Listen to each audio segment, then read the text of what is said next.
Hello, horror fans. Pete here from the Lastercast, and we have yet another author interview. Today, I am super excited to be talking with Cody Goodfellow, who has written multiple novels, including which The Flying Nun, On America, Strategies Against Nature, Sleazeland, and the book that we're going to be focusing on today, which is Jesus Christ. Sorry, I had to totally brain for it. Perfect Union. Perfect No, no Union. worries. Thank you, sir. Yeah.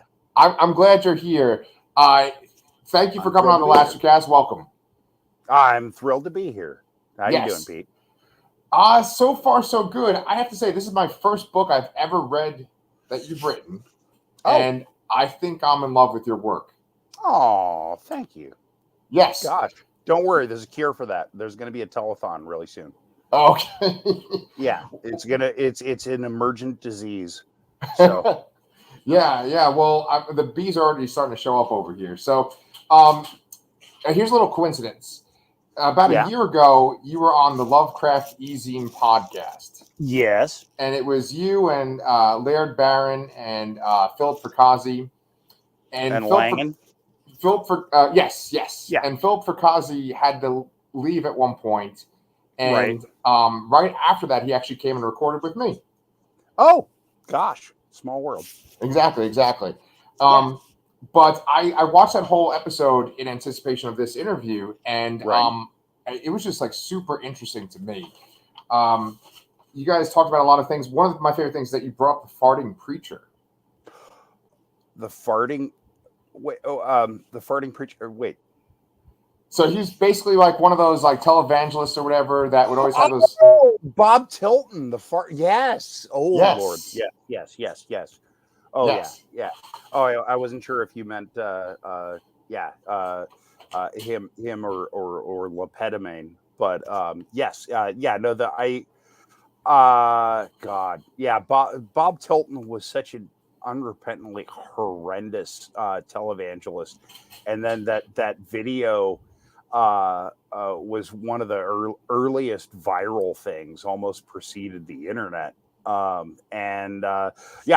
made a song out of it once. All kinds of ridiculous crap. And yeah, if you wanted to demonstrate my level of aesthetic development, yeah, it's in the toilet. But yeah, Viva Bob Tilton. Yeah. Well, in that Yeah. interview, you talked about the Flying Nun quite a bit, Right. and you also talked about the genesis of that book, and that was very interesting to me. I was hoping, could you share with the Lastercast audience like how that book came about? Sure. It was like many of humanity's greatest endeavors. It came out of a bet, I suppose. And basically, the artist and cover designer Matthew Revert posted a collage on his Instagram feed and challenged just all and sundry to come up with a title for it. And it was a lovely and rather stark, compared to his other things, images of a nun in like a wimple and habit, but her face had been erased and replaced with this cloudscape. And you're just doom scrolling through the internet and just sharing your wit, giving it away for free. And I just threw out, the Flying Nun, None, yuck.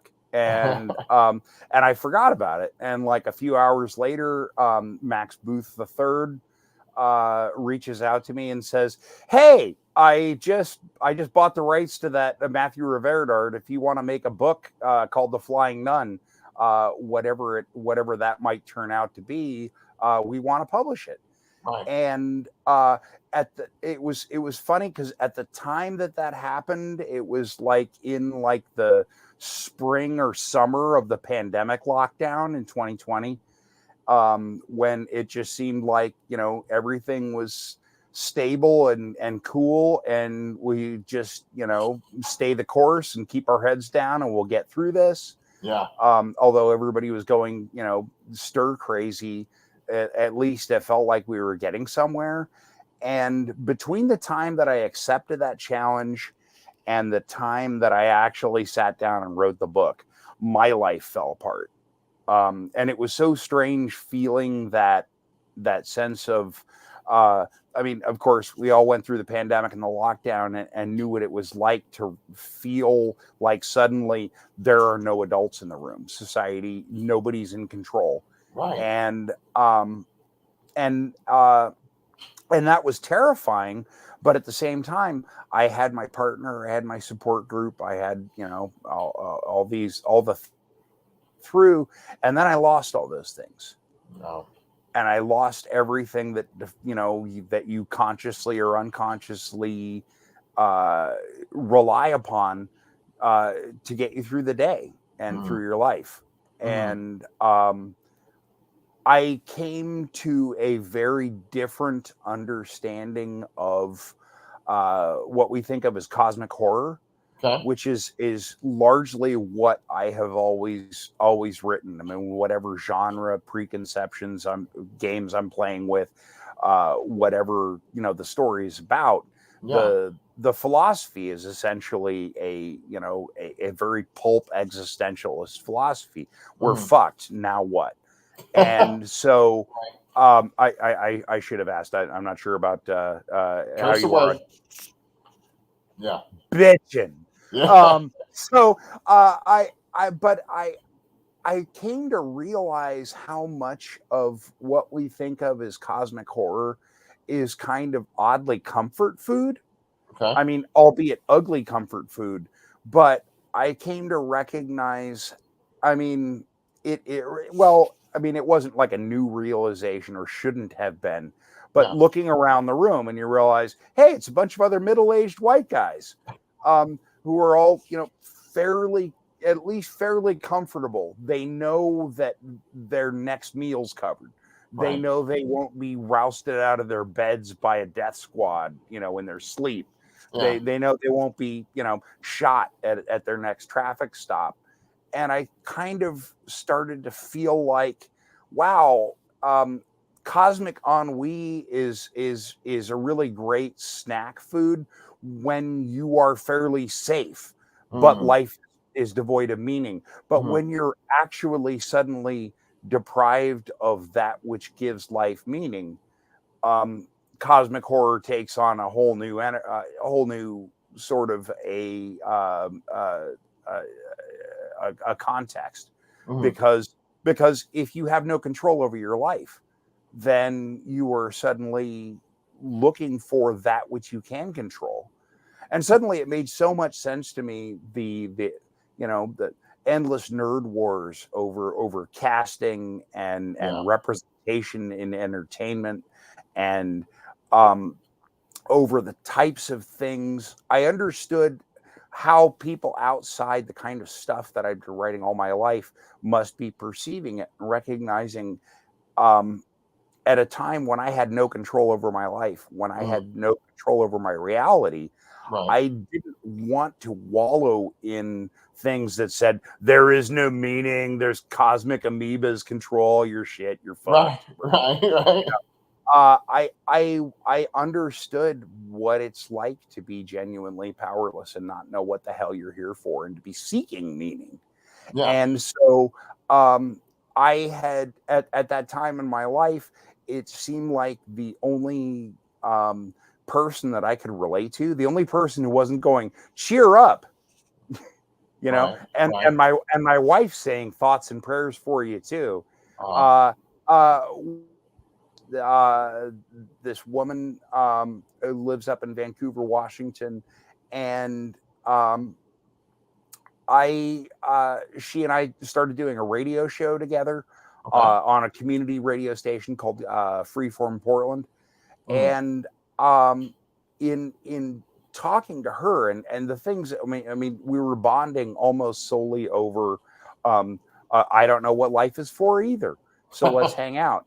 And I found in finding that the only person who seemed to relate to me where I was at was my friend Greta, rather than try to figure out my own thing and looking at it through the filter of this challenge that Max Booth III had thrown down, I said, how could I create a cosmic horror story about the search for meaning that reframes a lot of stuff? And some folks who've read the book and didn't respond to it have said, "Oh yeah, I get it. Yeah, religion is bad." And of course, I don't want to play the blame game, but it's sad to say, but I think they're missing the point. Maybe they haven't, licked the ashtray of sadness as deeply as I have, but or maybe they have, and their response to it was different. But I feel like I have a greater understanding for why fantasy, for why wanting to reach up when you're at your lowest point and imagine, well, okay, so there is no meaning, there is no higher order, there is no judge, and it's all just this endless freak show. So how do we take control of that? How do we win? Okay. How do we redefine those terms? Because when you realize that all frames of reference for ordinating reality, be they political, religious, scientific, what have you, are failing you, then you have to ask yourself, okay, so where are the answers? Well, they have to lie within. It's in your own ability to ordinate reality. Sure. And so in writing Flying Nun, I was trying to do something that I'd never done before, and that I was shamed to realize that it had never occurred to me to do before, is to give somebody more power than a regular person, rather than just taking a regular person who's already fairly powerless in modern life and taking away all of their preconceptions and then watching them flail. What if you gave somebody absolute power and said, okay, yeah, there is no meaning except that which you create. Okay, so go. What do you do with that? Yeah. And so it was a very different thing from my previous work.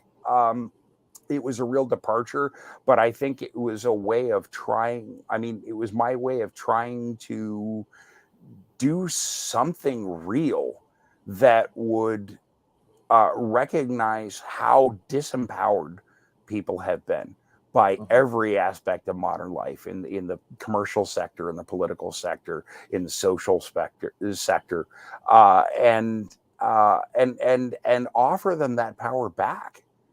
The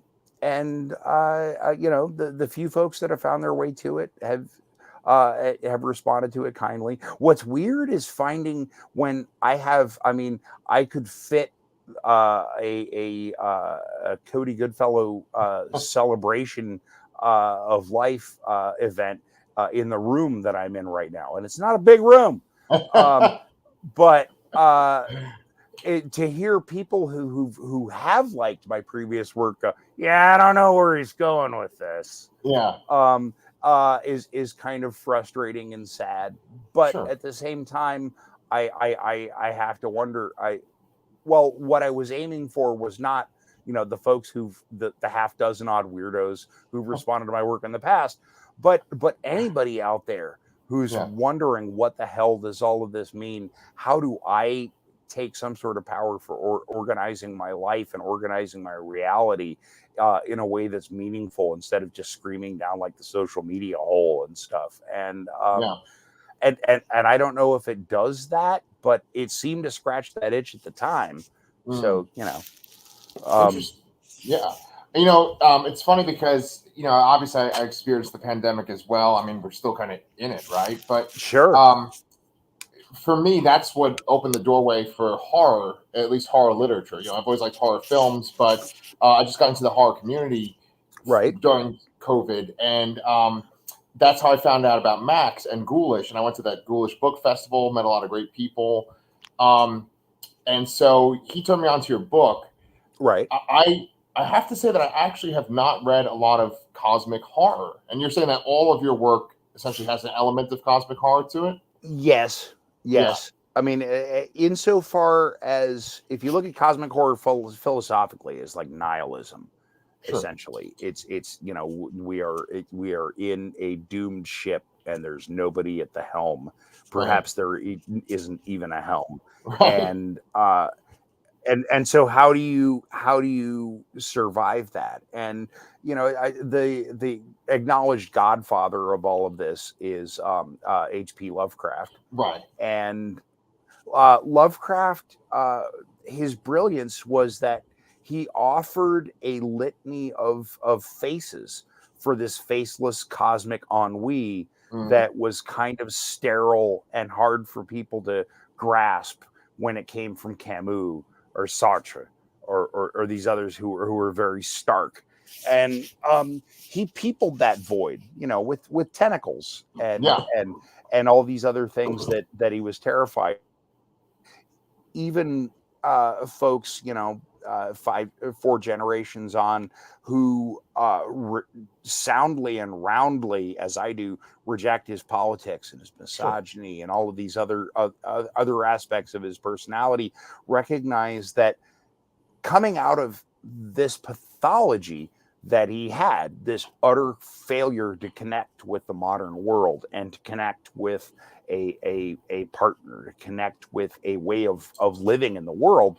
And it was this utter rejection of not only that, but of the darker brown skinned penis deprived folks who seem to be thriving in this world that had roundly rejected him. Right. You can't separate the pathology and the trauma from the work. You can't separate the art from the artist. And yet, even folks who are eons more ethically evolved than Lovecraft still find this a compelling framework through which to tell stories, through which to the trauma and the fear and the terror of dealing with the modern world. And whatever I've written, it's always kind of bounced against that, not against the physical threat of losing or dying or losing the world or whatever happens to be the scenario of the day, but that sense of asserting meaning over a meaningless universe, and that sense of trying to create something like a sandcastle at high tide that will weather these inexhaustible processes that not only wipe us away, but wipe away any of our assertions of what reality is, what sense is. Yeah. So it was different in me trying to pivot towards coming from a place of absolute disempowerment, what empowerment would look like.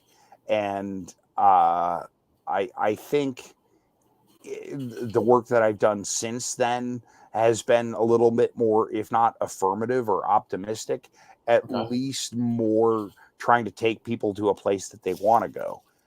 Right. I was always that guy at the back of the bus nobody wanted to talk to. And I was determined, if you insisted on talking to me, that I would make the experience as unpleasant and darkly revelatory as you could possibly imagine.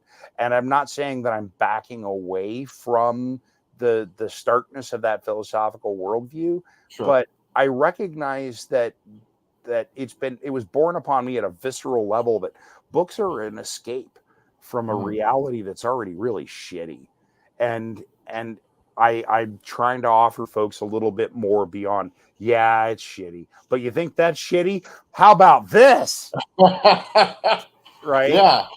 Well, it's funny because, like, I felt like your book was something different to begin with, Perfect Union. And the introduction by John Shirley itself, you didn't write this part, obviously, it's the introduction, but I've read this one part from his introduction to a couple of people, coworkers, my mom, and he wrote, "The real coming of age isn't a boy fighting to be a man. It's an adult's realization that life is nothing like it's cracked up to be, and most of us die as failures trying to keep a little dignity in our passing." And every time I read that quote, people, I get the same reaction every time I read that quote. They go, "Oh," they just sort of right? Yeah. No. Good. John Shirley is one of my I won't say mentors, because he wasn't a guy I've been able to consult, but I learned so much from his work, both in an educational way and just being shocked and having all of my preconceptions knocked out from under me. For those who haven't read John Shirley, shame on you. Wet Bones, go do it now. But he is taught me how to find not just techniques, but taught me how to really refine my understanding of what I wanted to do to or for, but mostly to a reader with my work, and that sense of unraveling of things that you knew were never safe ground in the first place, but have always kind of believed it was always kind of a hallmark of John's work. And he's still around. He's still crushing shit. And he asked me at one point to write an introduction to Sellers, which was kind of his breakout splatterpunk novel in the very, very early 80s. And this was a book that I had heard about when I heard about his stuff, and had to hunt for, because it was an out of print paperback before the Amazon era. And so it was kind of a legendary hunting thing, and so the to be asked to write an introduction for it was kind of a stunning, weird, a reflective place where you find yourself, once I was a 19-year-old kid looking for this in every used paperback place that I could think of, and going to Goodwill and stuff, hunting for this book, and then reading it and being smashed by it. And so to, in the autumn, if not early / midwinter of my years, to be invited to reflect on that was a huge honor.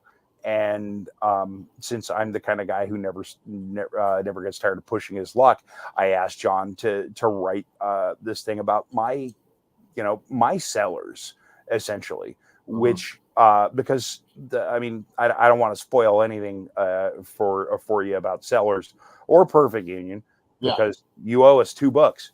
But I felt like I wrote Perfect Union in 2009. It was published in 2010 by Swallow Down Press. And while Sellers was a paperback original that you'd find at like a bus station, and Perfect Union was a print on demand small press thing that you'd have to know some really, really, really weird weirdos to even know about. It's amazing how much deeper the underground got in the ensuing couple generations. But there was a real, to me, they were kind of cognates. I felt like I had come around to figuring out how to use pulp, trashy horror tropes to try to get across really, really philosophical ideas, much in the way that John had with Sellers at the same time. And I think so they kind of resonated together.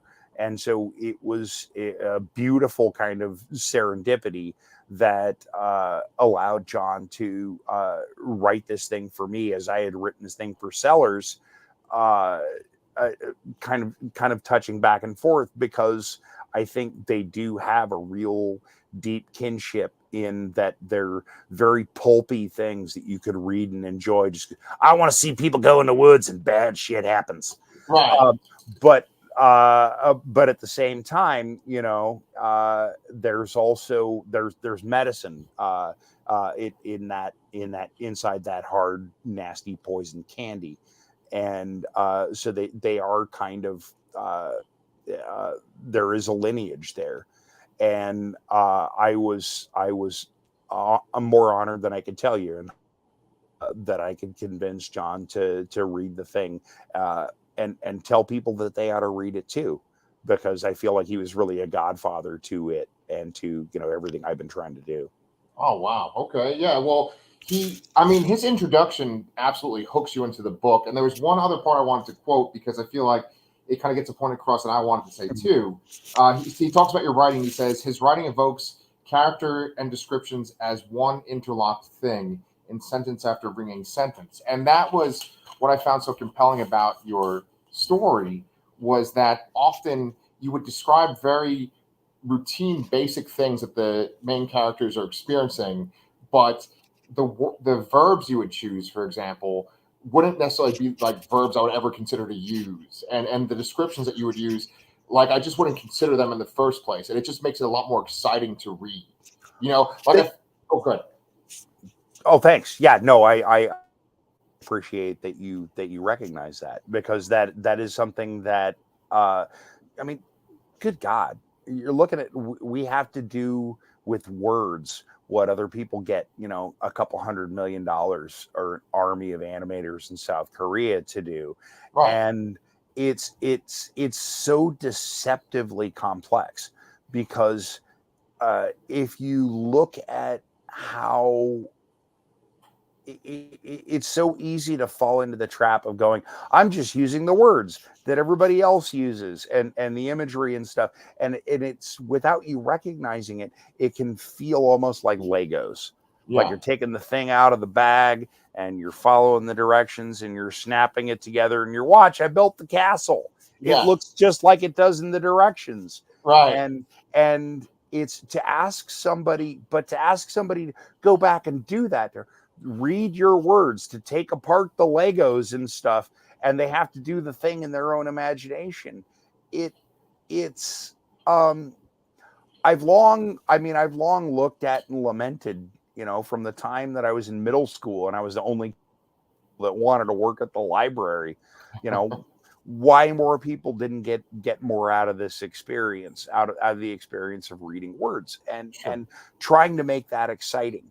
And even as I was, going to college and studying, true literature, I was looking at pulp, at pulp horror and pulp crime especially. Mm, Crime literature is, I think, the crucible of all human literature, where they're really trying to look at taking something that you think you understand and showing you how little you understand about it. mm, It's something we're all human, right? yeah, Allegedly, nominally.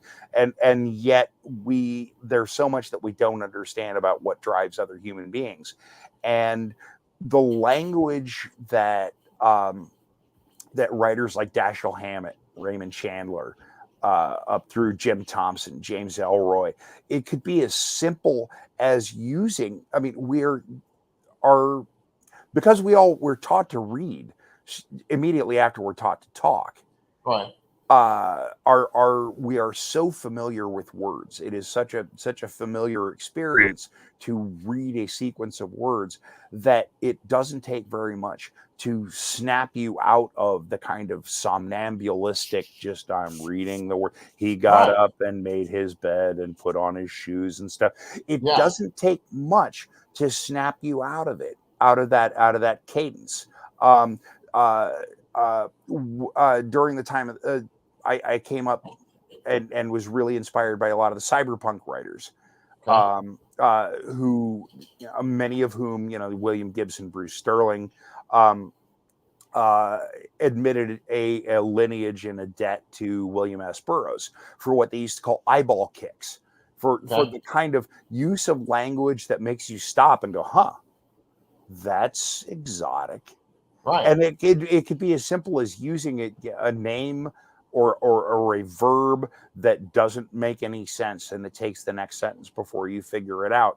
right, We can fall into a trance reading, and that can be a good thing.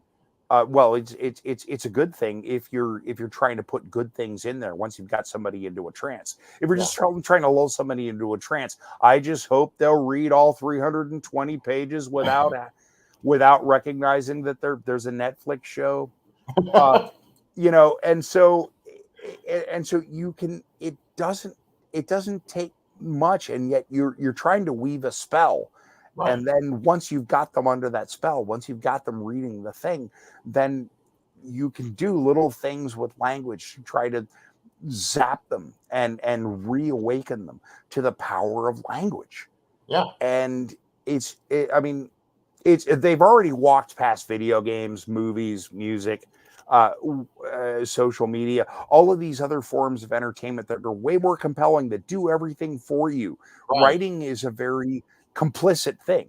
It implicates you. It's not even a thing. You buy a book, you take it home. It's the instructions for a dream. It's not the experience itself. Yeah. And so then you ask yourself, well, how can I do stuff for these instructions? Make this gnarly thing that's gnarlier than they could have imagined on their own. Right. And it's an incredibly fun game to play if you can keep your eye on what it's about. And Shirley and Gibson and Sterling, and going back to Burroughs, kind of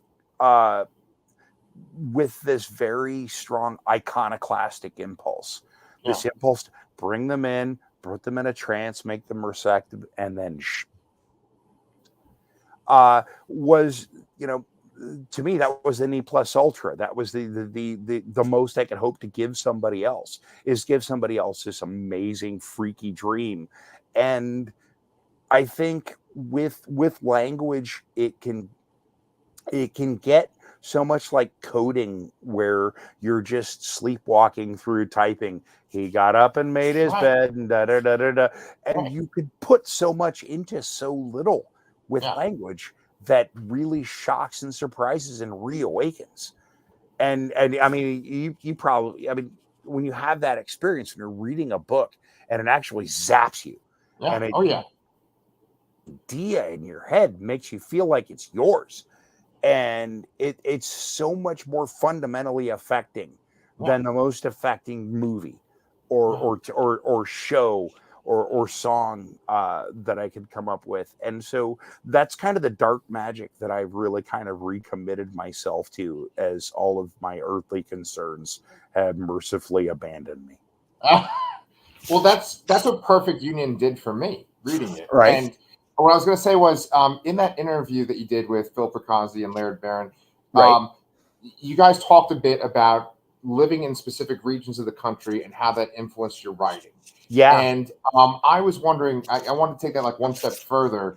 Do you think that when it comes to writing, that the writers that live in a specific region have their own specific heroes or type of writing, and so therefore, because of where they live, it influences their writing style too? Oh, I think so. I think so. I think if you are really sensitive to your to articulating your environment, we're all to varying degrees sensitive to our environments, but we can't always express what it is about it. Right. And that's why we still, value writers and don't just sensibly pin their ankles together and leave them out for the wolves when they're still children. I think your way of articulating your region is it's fundamental, because that's what we come to it for, right? What is it? I mean, because if we want to know, how things are here, I can go down to the beach and I can talk to somebody at OB and go, yeah, surf's up. But what is it like in Alaska? What is it like in the north of Africa? What is life like? How do they perceive reality? And like Laird has such a genius. Edit that part out. Laird has such a genius for articulating that sense of weird isolation, and that humanity feeling so much smaller against the environment that they're in Alaska. He grew up in Palmer, which I visited, and it totally feels like Laird Barron country. You can feel that very uncompromising sense of the environment. I was born and raised in San Diego. Our environment loves you like a mama. It's like that. There's a storm that is apparently just fucking whole continental U.S. up the ass. It passed over us. We got 1.5 inches of rain, and we're all like, "Hey, Yeah. I don't got to water my lawn next spring," you know. And so, you know, we've in Southern California, we've made the environment our bitch. Whenever it rains, people call PG and SDG&E to complain. It's like a service interruption. And so it wasn't until I moved to Portland, Portland, Oregon, that I was faced with an environment that could actually kill me, and had to really come to deal with, okay, there are seasons, and as a human being, if you're going to survive these seasons, then you have to compartmentalize your life in a way that you never have before. Right. I came from a place the indigenous people never even had a word for pants, and then to find yourself in a place where the environment wants to kill you, it's a shock, and it reorders your reality. And so when I read I read an author, I am drawn to writers from environments that are radically different from mine, because I want to know what's it like over there. What's it like to live that life that I'm not ever going to live, and how is it? How is it the same? How is it different? And so where you're from, but also where you've been. Yeah. I think it's so I mean, there. So I read these generalizations about how you can divide all of literature into stories about our town versus and a stranger comes to it versus what it's like over there. Sure. And I've always I grew up in this place that I came from a place of incredible environmental privilege. I had the luxury of never having to worry about getting snowed in, or ice storms, or blackouts, or any of these other other environmental things that shape the way other people deal with their year and with their lives and stuff. And so that is, to me, the most fundamental thing is that you can get somebody else's sense of place. And so when I read somebody like S.P. Miskowski, whose work is very steeped in that damp coldness of the Pacific Northwest, or Larry, although he's been in New York State forever, is still steeped in that sense of where the environment is an environment of cosmic horror that seems to very aggressively adumbrate and embrace any attempts by humans to impose meaning. It's those kinds of things are fascinating, and that's whatever the story's about. If a writer's background is fascinating, and that's why the more diverse author backgrounds and the more diverse of a community we can get into genre fiction, the richer it will be, because that's what we all really want to know. We want to come out of our cave and find out what's it like in your cave. Yeah. Well, now we can talk about the emotional cave for a second, because I was wondering how close you are to the characters in Perfect Union, or how removed you are from them, because the scenarios that they are in, the relationships that they have, seem extremely realistic to me. They seem like you might have experienced them yourself on some level.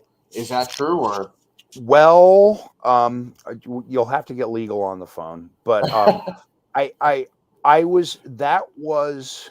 it's weird. That was my third book, and the second is my first two books, Radiant Dawn and Ravenous Dusk, are opening and closing of this epic arc of that was shit that I just made up. And Perfect Union, I conceived and wrote around the dissolution of my first marriage, and it was an attempt to frame or kind of process the dissolution of that marriage. And so the main character was involuntarily or reflexively more autobiographical than I was comfortable with. Okay. And so, it was basically me Yeah. and the two brothers that he has are based on my brothers-in-law.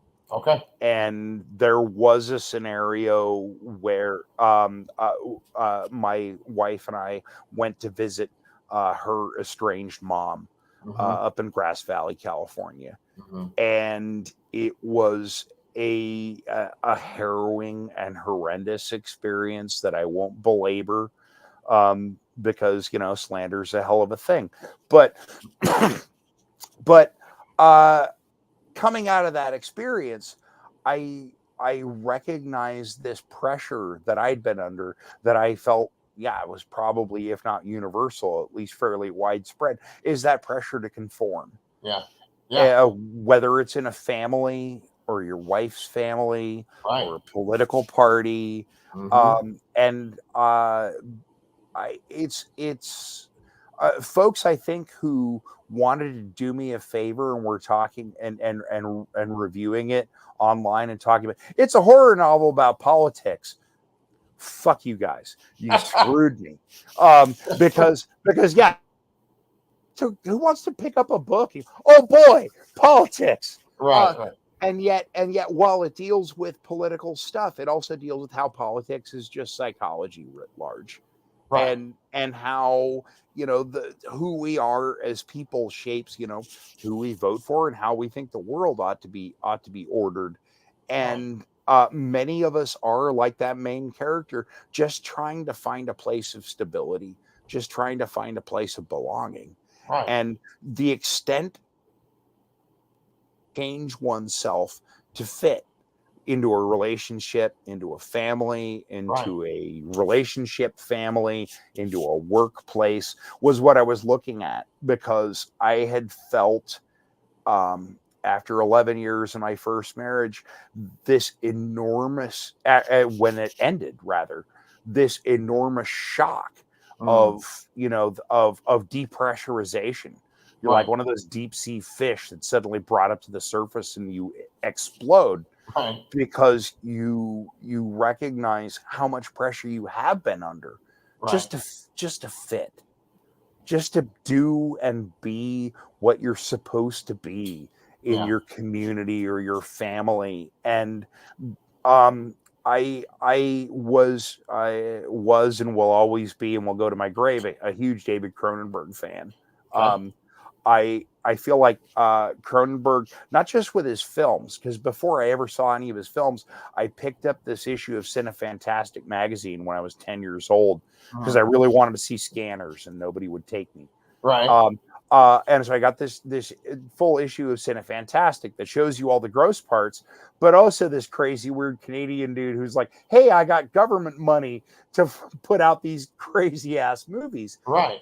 And explaining this philosophy to me. And before I'd ever seen any of these films, Rabid, The Brood, Scanners, and Videodrome. Had articulated to me this philosophy.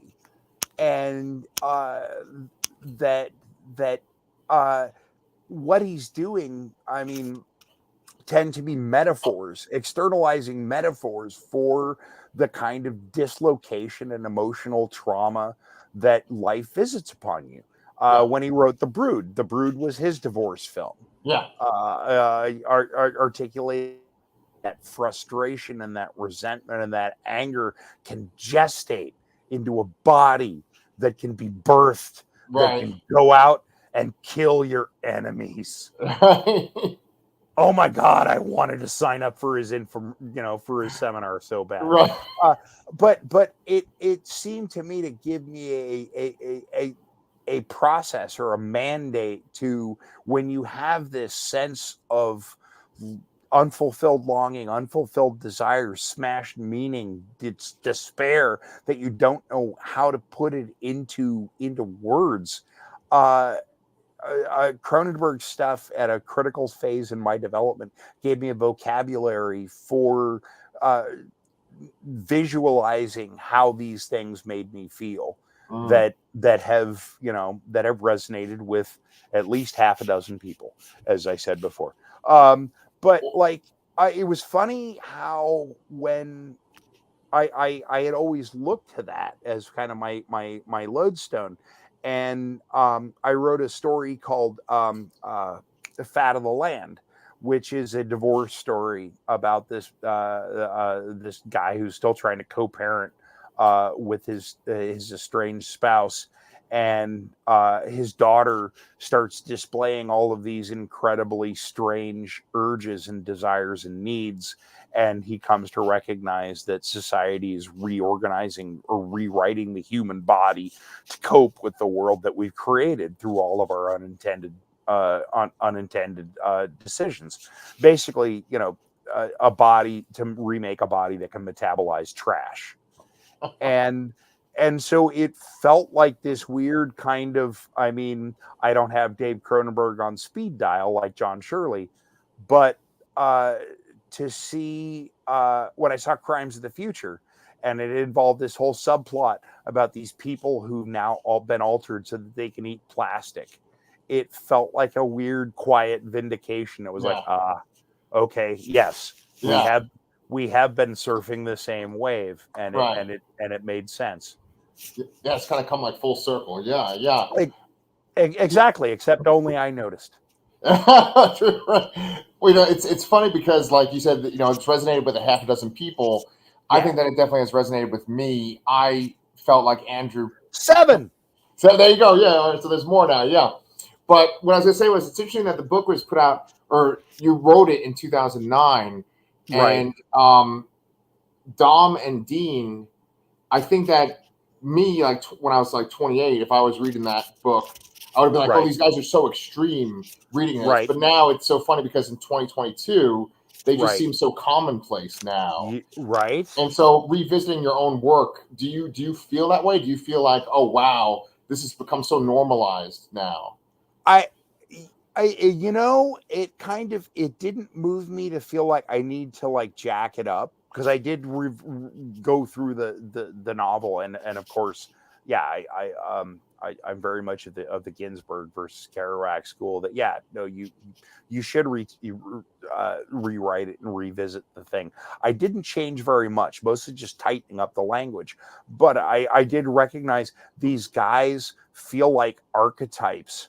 They almost feel like a species that's on its way out, um, and that was it with characters of Dom and Dean, and and their mom.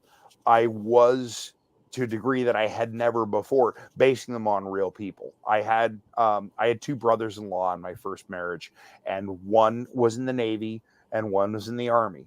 The guy in the Navy was a rock-ribbed conservative reactionary, believed everything the government tells him unless a hippie's in charge, Right.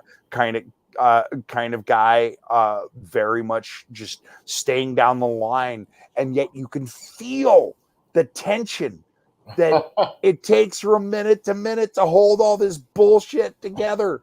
And then his brother was the exception. Every inch of him tattooed. He was in the Army. He didn't like it. He got out. He became a meat cutter, and he lost a finger to a meat slicer. But he was never had a family. Was a womanizer and stuff. And I could see and whenever I talked to each of them individually, I could see the longing that one had for stability, that the other had for the pleasure that they'd always denied. And they feel like 2 halves of a brain. Yeah. They felt like identical twins straining, and they felt like the human condition writ large.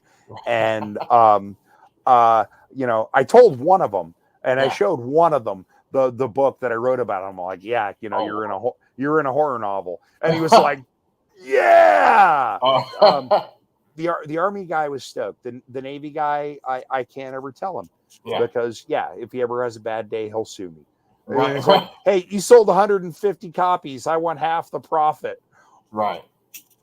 Oh boy, it's strange. I